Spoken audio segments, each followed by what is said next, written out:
This is a talk, Historic House Museums in the St. Louis area. I'm Doug Schneider. Historic House Museum.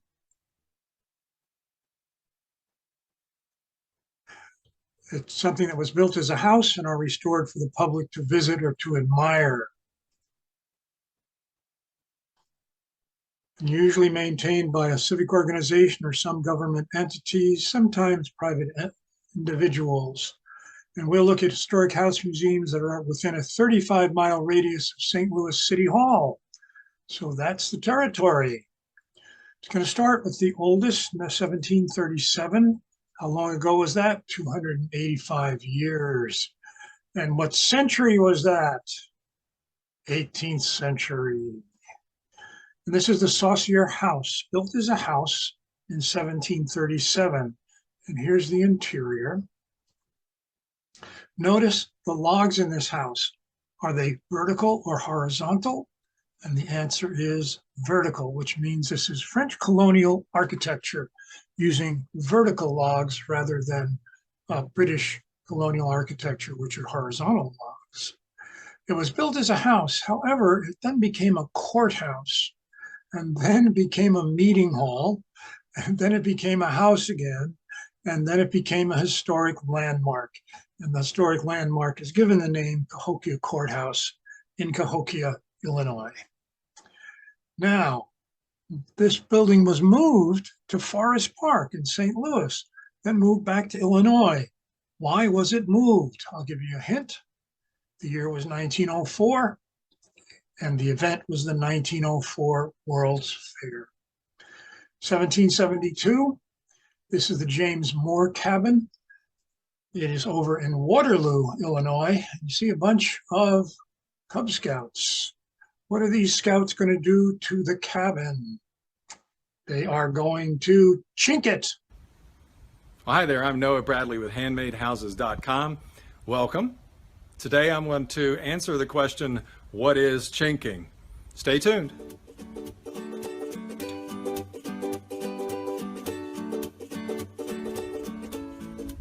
Well, okay, today we're going to talk about chinking.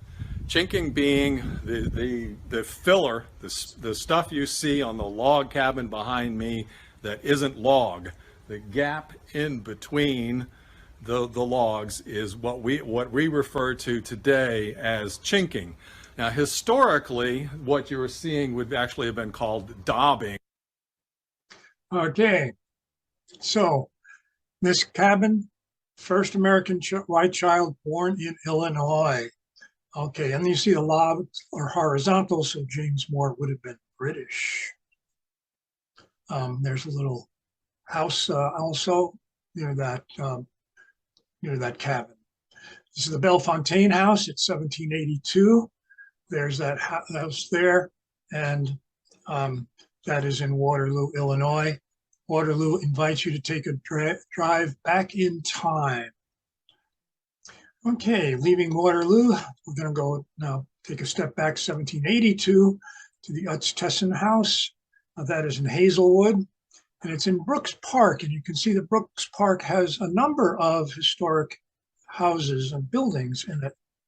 Here's the Knabe House, 1849, and they're going to use it for public meetings and so forth. So that'll be good use for it. That's the announcement from 2018. 1790, Théâtre de Noyer, 1790. And that's this section over here on the left. That's the 1790 section of the building. And this building, including the 1790 section, was moved 200 yards. We moved it 200 yards, a terribly old building, and it survived the move. This was to create parking for a school. Here's an interior at Théâtre de Noyer. And what does Noyer mean in English? Here's your hint. And that is Walnut Grove in Florissant. 1790, it's the Martin Bousmenil House. And you see vertical logs, that's a French colonial house. It's in East Carondelet, Illinois. And this house survived into the 21st century. How did this house survive? it was inside another house. So here you can see the exterior of the exterior house, and then you can see the cabin inside there. Now, the St. Louis Paranormal Research Society has Okay, investigated. I'm up here in North Dupont, and I'm up here with my partner Cody Dog. There he is. And we're at the Martin Bozeman house, and I'll probably butcher that up pretty bad. But this house was built in 1790, and how it was discovered was the original. There was an older, newer house that was built around it in the 1800s, and as they were tearing down that house, they found a house within a house. This is the French Creole design, and when the house that was surrounded this one back in the 1970s was reported to be haunted, and the family died off and it became abandoned. And when they were restoring this house, a lot of people have claimed to had paranormal experiences. Also, people claim to have seen ghostly apparitions walking through the yard on the grounds of the house here. And the house was built in 1790, so that would make it 225 years old. So, but yeah, there's supposedly 3 graves in the basement, 3 Martin family graves in the basement, and a lot of people you just get a really ominous feeling at night when you're around this house. Right, 1798. This time it's a fortified house. Although it's a house, it's going to be called a fort. And here is this, it's called Zumwalt Fort. It's in O'Fallon. This is O'Fallon in Missouri. And after it was built, they first built his cabin, but then Zumwalt fortified it. Against whom? Who was he afraid of? He was afraid of the British in the War of 1812. O'Fallon is near the Missouri River, so you can reach it basically by boat from Canada and attack O'Fallon, Missouri. So he fortified his house, and that is now in Fort Zumwalt Park. It's its own park. So here still in O'Fallon, the Heald House, 1884. That's a nicely restored house, including furnished inside. But 1804, and what century is this? The Daniel Boone home, 1804. He moved here from his beloved Kentucky. He moved to Missouri in 1804. It's in the town of Defiance. There's a pretty incredible clock that's in the Daniel Boone home. And it's in an area called Lindenwood Park. And Lindenwood Park is called that because Lindenwood University gifted this house to St. Charles County. So it's run by the county, but it was given by Lindenwood. So Lindenwood gets at least the name Lindenwood Park for its generosity. 1806, the Jarrot Mansion. Maybe Jarreau would be a better name, French pronunciation. It's in Cahokia. It's a nicely done house. But let's look at the facade. It's colonial architecture. Colonial architecture is the main feature of colonial architecture is symmetry. But this house is not symmetrical. You can see it obviously there, comparing the 2 sides of the front. And the windows, they're a little bit crooked. So why? Why asymmetrical? Why are they crooked? Hint, built in 1806 in Illinois, and it was the first brick house. Nobody knew how to build with brick. It was totally new, a total new medium, and therefore it's not going to be perfect. And that's what you can tell from the exterior. So it's the first brick house in Illinois.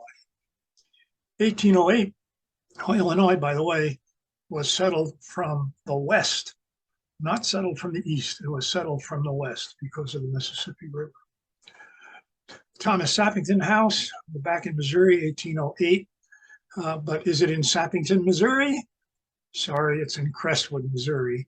And as you can see, it's nicely furnished inside. And as a bonus, if you go to visit it, there is the barn, which is a restaurant, right on the grounds of the Sappington House. And there's some breakfast rave reviews from Yelp. 1812. And now we have the Daniel Bissell House. Daniel Bissell House is 1812. And it's in Bellefontaine Neighbors. And there's a birthday cake when St. Louis celebrated its 250th birthday. Now, do not confuse the Daniel Bissell House with, what's this? Who done it? The Bissell Mansion, 1825. Both are built by men named Bissell, but they're two different buildings. And here's the Bissell Mansion set up for murder mystery dinners. There's the entrance. And this is the oldest house in the city of St. Louis. Do not confuse the uncle with the nephew. Do not confuse the general with the captain. And do not confuse Daniel Bissell with Louis Bissell. They both built houses in the St. Louis area. 1815, here's a stone house. And this is the Peterson House. And it is over, it's in 1815, it's over in Illinois. If you notice on the sign, the previous sign, it said, saved by people who care. Saved by people who care. But to save it, they did some things with the restoration that might surprise some people who want authenticity. But in order to save it, they used siding on the house. They also eliminated 2 doors and kept the center door to save the building. So here's the interior, as you can see, nicely furnished. And there's the exterior with a few outbuildings, which are not sided. 1816. What is the name of the green house? Okay, the word Ulysses S. Grant might give you a hint. And the name of the greenhouse, yeah, we look at Ulysses S. Grant's name. That's Whitehaven. That's right, Whitehaven was green. And it's in Grantwood Village, Missouri. There's some interior. Now, nearby, what is the only house in the United States hand-built by a U.S. president? Hand-built. And here it is, hardscrabble, 1855, built by Ulysses S. Grant. His wife, Julia, that's a true 19th century love story, Ulysses Grant and Julia Dent Grant. She moved in to the house. She tried to make it pretty. She never could quite get comfortable there. And they wound up moving back to Whitehaven, where Julia Dent's parents lived. So here's the inside of hardscrabble. And here is hardscrabble, not in its current location, but at the 1904 World's Fair. And the guy on the horse, General Frederick Dent Grant, so you can tell, the son of Ulysses Grant and Julia Dent. 1817, this is the Davis House, and it is in Chesterfield, in Faust Park. And Faust Park is a park where the county has moved a number of historic structures built around this structure, which is in place. This is the one that was not moved here. It's Thornhill. Thornhill in Chesterfield at Faust Park is the farm of Missouri's second governor, Frederick Bates. And it's interesting, it has the graveyard for the Bates family. And the graveyard has headstones and footstones. The only place I've seen footstones in a graveyard. Now, this is also in Faust Park. So this was moved here. It's a Mertz log cabin, 1849, decorated up for fall there. Here is the Warmbrodt Summer Kitchen. This is 1852. Summer kitchens were very handy. And that's because weather gets hot. You don't want heat inside your house in St. Louis summer. It can get pretty warm. And you also don't don't get cooking smells in the house, and you're also safe from catching on fire. So a summer kitchen is desirable. Again, this is at Faust Park, the whole house. There's the interior. 1820, Sigma Phi Epsilon. We're going to look at their fraternity house. Fraternity house for Sigma Phi Epsilon. There it is. Fraternity house built in 1820. Not built for the fraternity, but built for Mr. Stevenson. And it became a fraternity house. It's one of its many lives as a house that over there in Edwardsville. So the full name, Colonel Benjamin Stevenson House in Edwardsville.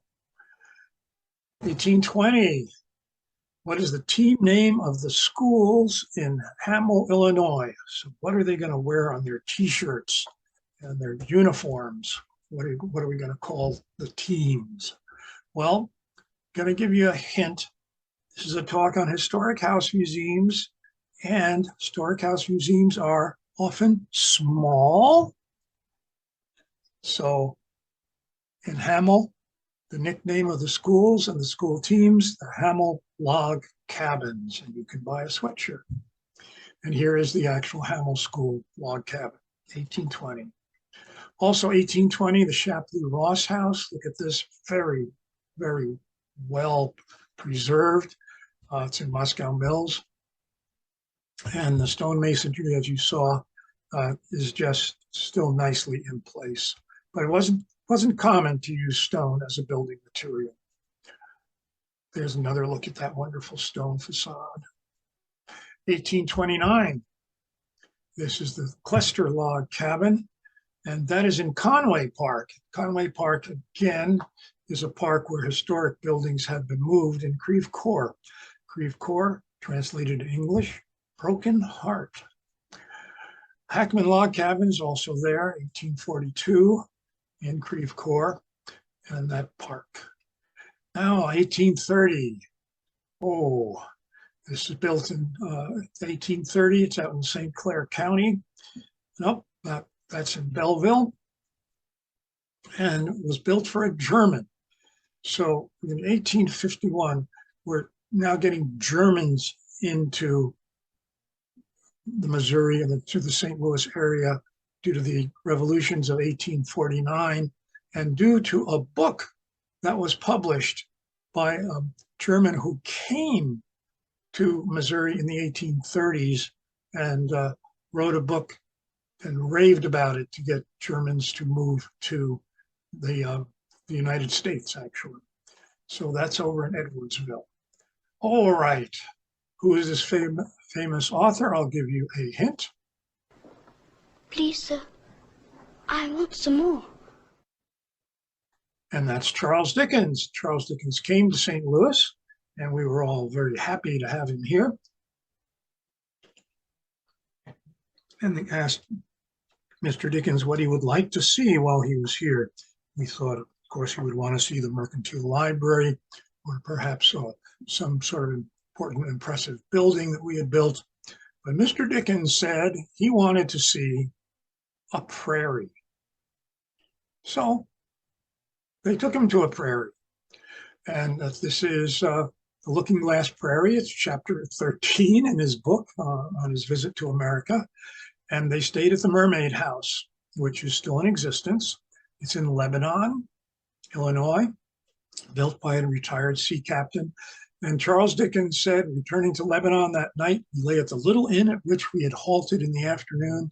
In point of cleanliness and comfort, it would have suffered by no comparison with any English alehouse of a homely kind in England. That's the high praise for somebody from Europe to say that what they found in America was equal to something in Europe. 1833, the Engelman Farmhouse. This is over in Shiloh. And this is part of a park, 144 acres. So it's been a big effort for them to save it over there in Shiloh. Okay, we're now going to look at a dog trot. So what is a dog trot? Well, it's two log cabins connected with a breezeway. A under a common roof. And one of the cabins would be used for cooking and dining. That's to keep all the smells in there, or to keep all the heat in there, to keep, again, the possibility of fire in the one side. And then the other side of the dog trot would be for living and for sleeping. Very rare, 2 stories, almost always 1 story. So 1836, here's the Baxter log cabin in wintertime, and you can see the breezeway separating the cooking area, which is on the right, and the sleeping area, which is on the left.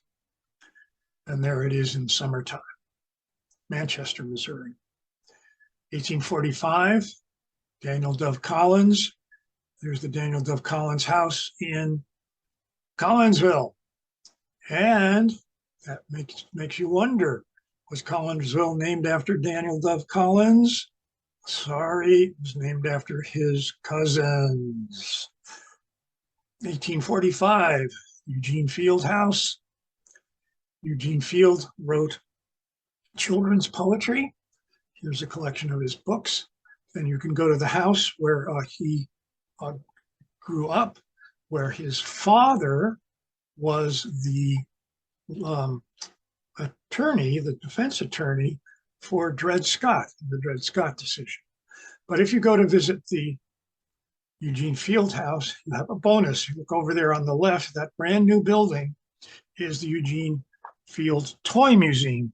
They used to have all the Eugene memorabilia and all the toys in the one building. They built a new building to give everything a nice space to be displayed in. 1848, Chatillon de Menil Mansion.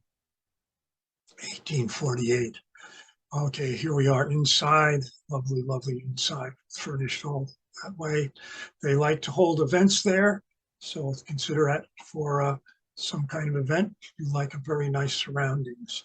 Now, it's 2 mansions or 2 buildings together, the de Menil and the Chatillon.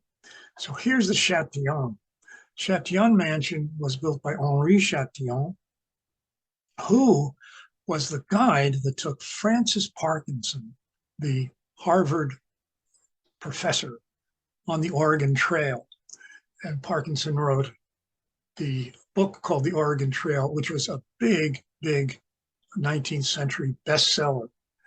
And people would read the book and read about Henri, the tour guide, and Henri became like a rock star. Just like, oh, all the teenage girls would go, oh, Henri, Henri. So he built this house here, which is on the right.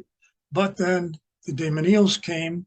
They came out of downtown because downtown St. Louis was pretty stuffy and crowded and noisy, and they wanted to be out here in the countryside on 18th Street. So they added this to the de Menil house. The bonus, if you go here, is on the top floor of this mansion is a 1904 World's Fair Museum. 1849, Tower Grove House. We would not be surprised to know that that was built by, who would build the Tower Grove House? It's in Missouri Botanical Gardens. And here is the guy who built it, standing in front of Tower Grove House, in this illustration, and that's Henry Shaw, who gave us the Botanical Gardens and Tower Grove Park. 1850, the Miller-Fege home. That's in Columbia, Illinois. Let's look at that thing in the picture. What is it? It's a doorbell turnkey.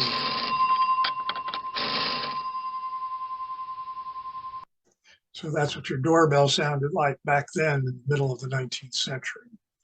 1851, Robert Campbell. And here's a book about him, his bold and dashing life.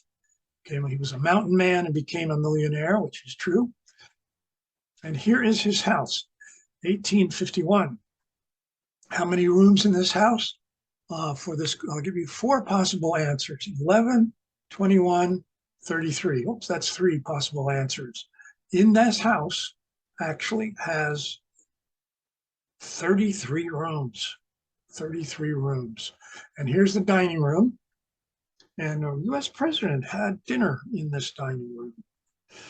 What president dined at this table? I'll give you a choice. 3 choices: Jefferson, Grant, or Taft. And the answer would be Grant. An interesting dinner because Grant thought that his daughter would be a match for one of the sons of the Campbells. So they were going to, this was a match to get the president's daughter to get to meet the Campbell's son.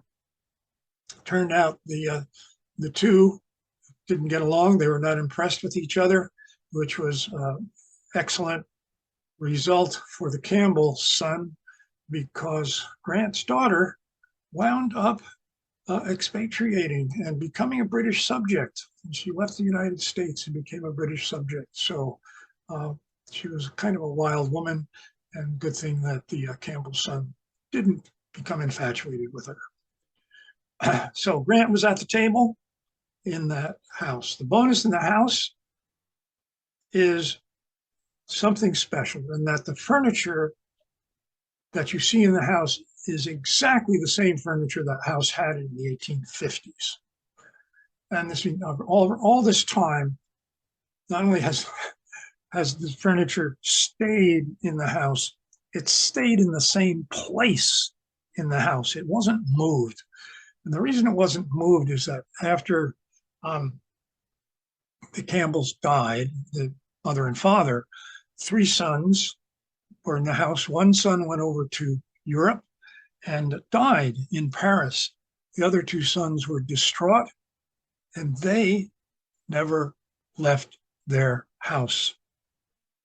And they're guys. So guys don't rearrange furniture. They just left the furniture as it was.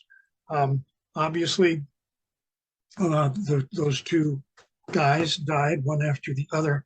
And when the last Campbell son died, the house was put up for auction, and the city of St. Louis bought it. And the people of St. Louis bought the furniture and gave the furniture to the city.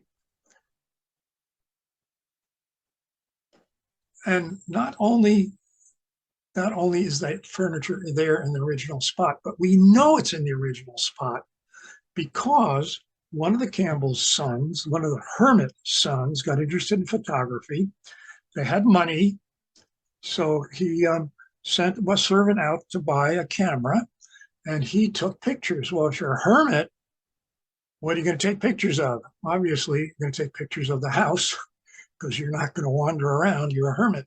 So we know exactly what the inside looked like in the year 1885. And here's how it looks now, just the same. 1851, Governor Thomas Fletcher House, and he was the first native-born governor we had, friend of Abraham Lincoln. His family, when he grew up, owned slaves, but he was an abolitionist, and he wrote the proclamation abolishing slavery in Missouri. Okay. Dirt fishing. What is dirt fishing? Popular in Missouri. Here's a hint, it's detecting for historical objects using metal detectors. So here's a guy joking about his retirement plan. And here are 2 guys, and that wall hanging or wall thing on the wall is some of the stuff that they've discovered on the grounds of the Governor Thomas Fletcher House in Hillsborough. Here are some things they did find: bullets, jar lids, hubcaps, a slug, buckle, a spoon that had an F, okay, on it. So that's what they dirt fished and found while they were dirt fishing. And here is stuff in the little hanging there. Now, peeping to the right of the sign, you'll see another building. That's the Husky Cabin. Could not find a year for that, but it is furnished and you can visit it as well, right behind the Governor Fletcher House. 1851, Laborer's House. Okay, this is the Laborer's House at the oldest still active military installation west of the Mississippi River. So it's a laborer's house at Jefferson Barracks, and here it is just furnished basically for laborers, so it wasn't anything fancy. Well, they would like you to hold your wedding there, available for events. 1853, the Oakland House, nice building. Here it is with a little Christmas decor. And you can have a tour and get lunch, $18 once a month at the Oakland House. And you can hold a wedding. How many brides in the picture? Answer 3, 1, 2, 3, getting married at the Oakland House. 1853, this is the Yanda log cabin. Blacksmith, guy was a blacksmith. And how many children did Mr. and Mrs. Yanda have? 4, 6, 8, or 10? And the answer is 10. They had 10 children, plus mom and dad. They all fit in this log cabin. Pretty impressive. And here's the inside. 1854. From what St. Louis interstate can you see log cabins, especially if the trees don't have leaves on them? And that is Interstate 270. And you're looking at Drace Park, which is in Town and Country, Missouri. And here you see a log cabin, right? Now, next, can you see the log cabin? There, right there. So the log cabin is hiding in a house. We saw an example of this before, an old house inside a new house. Well, all you can see from the outside is the siding that's put on it. Once you come into the house, you say, oh my gosh, this is a log cabin. This is a log cabin on Conway Road in Town and Country that was built in about 1850. Well, you can look at the space. It's only 15 feet by 20 feet, 2 stories high, and they raised a family inside this space.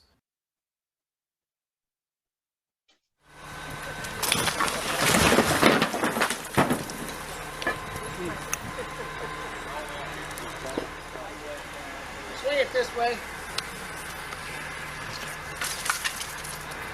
So ground just a little Bring bit. it all the way back, Sure. 3-4 foot, and set it down across that. Well, we don't want to mess up this door.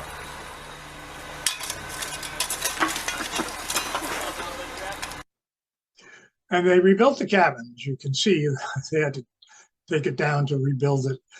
Right nearby, also in Drace Park, the Crop Cabin and the Estill Cabin, also in Drace Park. And this log building, which doesn't have a name, year unknown, also in Drace Park. Drace Park has lots of other things for the citizens of Town and Country to enjoy. 1854, the Gustav Kerner House. He is one of the founders of the Republican Party, a close Lincoln confidant, and he helped write the Republican Party platform, anti-slavery, because he's German. Again, we attracted a lot of Germans into this area, and that's the Gustav Kerner House, which can be visited. There's the inside. 1855, the Hanley House, and that got a birthday cake. And here's one of the docents ready to take people around the house, and gets 5 out of 5 on TripAdvisor. Now, Kit Carson, what was his favorite rifle? The rifle was made in St. Louis, and the name begins with an H. The rifle was a Hawken rifle. So 1855, this is Mr. Hawken's house that he built. And that's in Webster Groves, and it's in this shape here with the balconies in the back, little L-shaped house, the Hawken house. I also want to mention that this rifle was used a lot to help settle the West, and especially, you know it was a good rifle because Daniel Boone stopped using Kentucky rifles. He used the Hawken rifle. So That is a big endorsement, a giant endorsement, besides the fact that Theodore Roosevelt used that kind of hawk and rifle. 1856, this is the Krekel House. That's in O'Fallon. This house is preserved because it is now a commercial house. It's a bridal house. And if you're in O'Fallon, just to mention, McGurk's Public House is a nice little Irish pub over there to visit. That's an 1862 building in O'Fallon. 1858. Oh, here's a little Christmas ornament. Here's a little tray, Overland Historical Society. Here's a little model, all for sale at the Overland Historical Society Log House, 1858. Now, this is a special log house. This is special. Just look at it, and it is a dog trot. It is a dog trot, a very rare two-story dog trot, very rare. So here you have a close-up, and there you see the breezeway in between. It's been filled in, but when this was built, it would have been open as a breezeway. 1859, the Mercinger Pioneer Cabin, that's over in Troy, Illinois, and that's on the National Road. As you may know, before we had highways with numbers, we had highways with names. And the National Road was a major road going from Baltimore almost to St. Louis. And this is not actually a replica. Somebody built this to be a replica of the Pioneer Cabin. 1859, might recognize this house because it's Mudd's Grove. That's a very impressive house. That's a century home. That's in Kirkwood. Kirkwood's a city that celebrates its old houses. And there's an interior shot. The bonus here is that they have a historical library inside Mudd's Groves for if you are interested in the history of St. Louis County. Oh, the Lemp family. How many suicides in this family? Four. We get William Lemp Sr., we get Elsa Lemp, we get William Lemp Jr., and we get Charles Lemp. 4 suicides. 1862, the house was built, and there is the house, quite nice, quite substantial. Mr. Lemp made his money. He introduced lager beer to the United States. Before Mr. Lemp, people in the United States drank ale. They didn't drink beer, they drank ale. And ale could be made at home, while beer is made in a brewery. So in this mansion, it serves many functions. You can have a meal, you can watch a play, you can buy a gift, you can visit a museum, which would be a Lemp Beer Museum. You can spend the night. Notice the photo, because there were 4 suicides in this building. There's a very strong sense that there's something about this building. You can spend the night, and people have spent the night and found paranormal activity when they spend the night.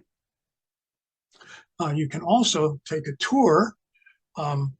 This is when it's not when there's nobody in it as a bed and breakfast. They'll open it once a month, and I've gone on a tour, and there definitely is a presence.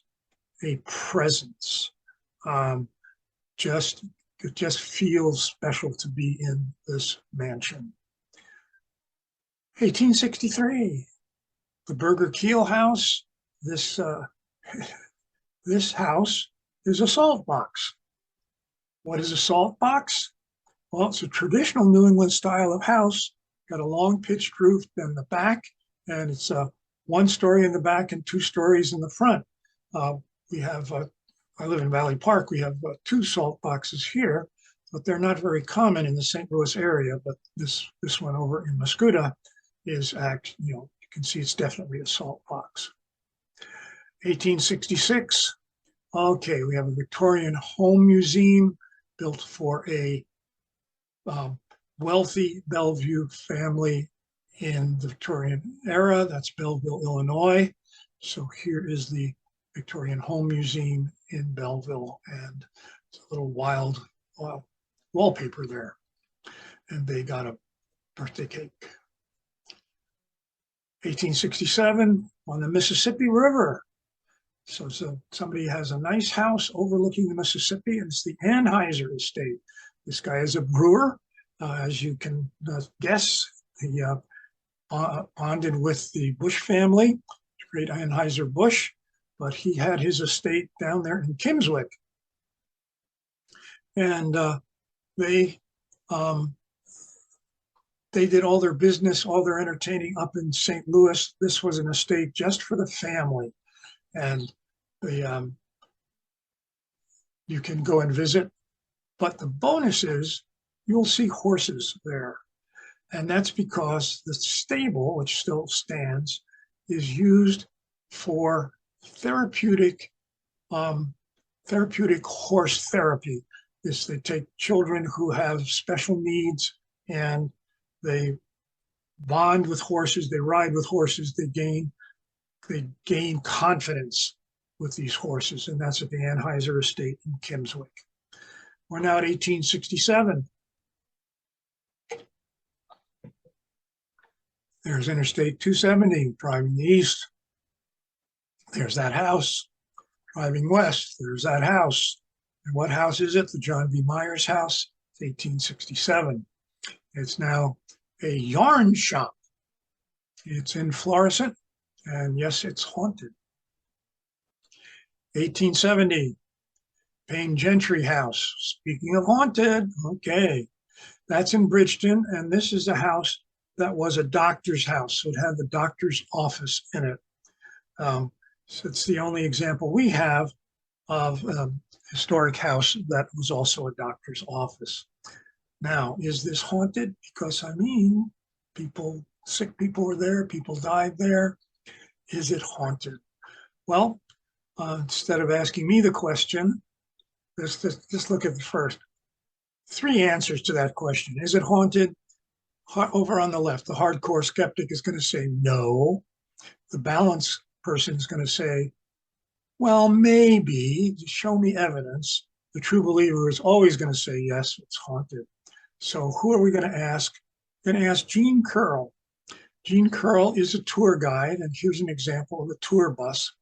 And she did a tour up in North County, and one of the stops was the Payne Gentry house. And the bus parked, and people got off the bus, and then Jean said to the driver, would you like to join us for the tour? And the driver said, yes. So the driver turned off the radio, got out of the bus, locked the door, joined the tour. They went through, saw the doctor's office, saw the house, came back out to the bus, and you guessed it, the door was open and the radio was playing. Okay, 1870. I'm Jim Kircher. We first came to the Twillman House here in Spanish Lake, maybe 10 years ago. We were doing a series of stories about historic homes in the region. They all had a couple of things in common: high cost of restoration and upkeep, and a group of dedicated volunteers. This place, they had that and more. They had big plans, they had some doubts, and they didn't have nearly enough money. You should see what they've done since then. But before we do, let's go back and see how they started. It was built about 1870, as best we can determine, and it was built by Heinrich Johann Twillman. It was back in September of 2007 when Dora Janulaitis showed us around an old brick building that had started out as a farmhouse and stayed as a family home well into the 20th century. In more recent times, it had been better known as home to a restaurant specializing in fried chicken. The community group she was leading had just purchased the house, but they didn't want to make a museum. They wanted a community center for a community that really needed a center, that unincorporated area of North County called Spanish Lake. And how did it come about that you know, you wanted to save it and turn it into something. Well, we've had our eye on this building really from the beginning of the Spanish Lake Community Association. Since we're unincorporated, our government's in Clayton, and we felt that we needed a building for residents to come together, meet. Must have been a lot of doubters, though, and probably still are. I think there still are. Yeah. Yeah, but no, this is going to happen. Believe me. I do believe it. Okay, and here's what it looks like now. Notice Port Authority of St. Louis, they provided funds. The Port of St. Louis is the largest ice-free inland port in the United States. We actually do more shipping than the Port of Seattle does. So the Port Authority charges shipping, and with that money, they do good works around St. Louis County. So that's how they got the money to restore the Twillman House. There it is, nicely done. The Sutter Meyer House, that's in University City. There's their little gnome. It's the oldest house in University City. 1875, Log Cabin Museum, that's in O'Fallon, Missouri. O'Fallon Historical Society. 1880, Heritage Place. Okay, see all these things, Office Depot, TJ Maxx. Now, the dilapidated historic house stood on the grounds of the shopping center, and the shopping center wanted the house moved. The descendants of the family that built the house wanted it moved, and the historic preservationists wanted the house moved. Who didn't want it moved? Who did not want this house moved? Well, it was the people who had to pay for it. But obviously you can see the house did get moved, and it is now in a new location, the Tapmeyer House, 1880 interior, and you can visit.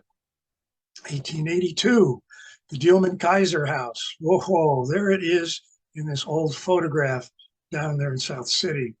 And it's called the Kaiser Museum now. Here's the guy who runs the Kaiser Museum. He's Dielman, and his museum consists mainly of his paintings in that restored house. And if you get in touch with him, you can visit the house. 1888, the Couples House. Whoa, this is a house. Yes, it would cost $15 million to buy it today. Couples made his fortune warehousing, because we had goods that would come by rail to St. Louis and then had to be taken off the railroad and then reshipped out west, because we are the gateway to the west. So he had 18 warehouses. Now only 8 still stand, but he built this house, and the house was used by St. Louis University sort of as a student union. But Father McNamee said, this house isn't going to stand up to the abuse of a student union sort of place, and he had it turned into a museum. So we have to thank him for this house. 42 rooms. 1901, what century is this? Yes. Okay, the Latzer homestead, it's over in Highland, and he was a dairy farmer. He worried about milk getting spoiled because, you know, he had to sell it quickly to get to otherwise nobody would buy it. So he got working. He got a thought. He invented a milk that does not need refrigeration. And what's that milk? You know it as evaporated milk. So if you go to the Latzer house, you're also going to get to see the Pet Milk Museum. That's right, 2 for the price of 1.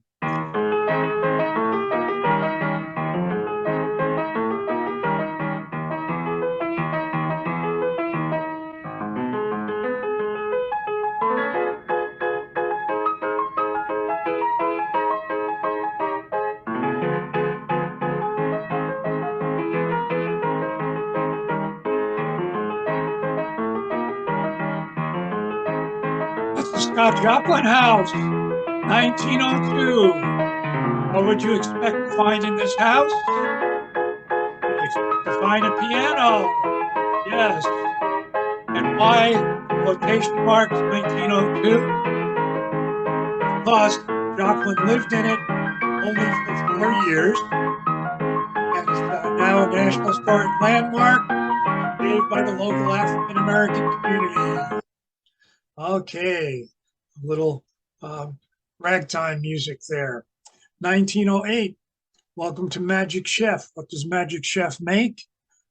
Makes microwaves, air conditioners, dehumidifiers, slushing machines, stoves, but we know it mainly as stoves. And here's the Magic Chef Mansion, built in 1908. Beautiful building, preserved, and you can visit it.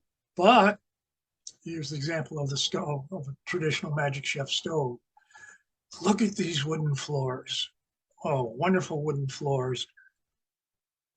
You can't visit this house if you're wearing something. They won't let you in if you're wearing something. What is forbidden? High-heeled shoes.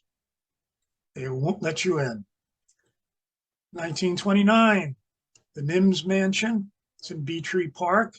So this county park system has preserved it there in Oakville. And I like the name of his wife, Eugene Nims' wife. Which one of these four was the name of his wife? Check the list. There we go. Wada Wada Flato Nims. Okay. And there's an example to deal with St. Louis summers. That was a sleeping porch up there in the Nims Mansion. 1930, the Willoughby Farm Museum. Obviously, you can visit it. You see there's a lot of activity. There's the house there, Willoughby Farmhouse in Collinsville. Now, what company sold over 70,000 do-it-yourself house kits?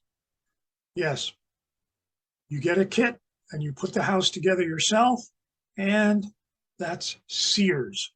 So Sears sold these house kits. There's lots of Sears houses around, and basically an average guy could assemble a home in 90 days. The home came in a boxcar. You got a boxcar full of parts, and Sears had 370 designs for you to choose from. So and you could actually design a house yourself, and Sears would send off a kit for you. So this farmhouse is a Sears house. 1930, the Mistake House. The English department of Principia College named its newsletter the Mistake House because of the Mistake House, which is on the grounds of Principia College. The first building on this campus, the campus was built all at the same time, basically, was this little house. Different kinds of construction techniques. It was just to try them out, to try out the different techniques. So that's what the Mistake House looks like, and it's still around, and quite a little eye-catching building on the campus of Principia College. 1950, Frank Lloyd Wright House. This is the Frank Lloyd Wright House, which is owned now by the county. It's a county park called Ebsworth Park. Extra. This is our final house, built in 1978. And you'll notice that it's a castle built in 1978. And there it is in its full glory. It's out in Eureka. And here's your question. The Stewarts obviously built it, but the house, Stewart family died, and then it was sold. Who bought the castle? I'll give you 4 possibilities. Who would buy this castle? Mr. and Mrs. Brown, Mr. and Mrs. Jones, Mr. and Mrs. Smith, Mr. and Mrs. Wilson. Who would buy this castle? The answer, Mr. and Mrs. Smith, obviously because of the giant S on that castle.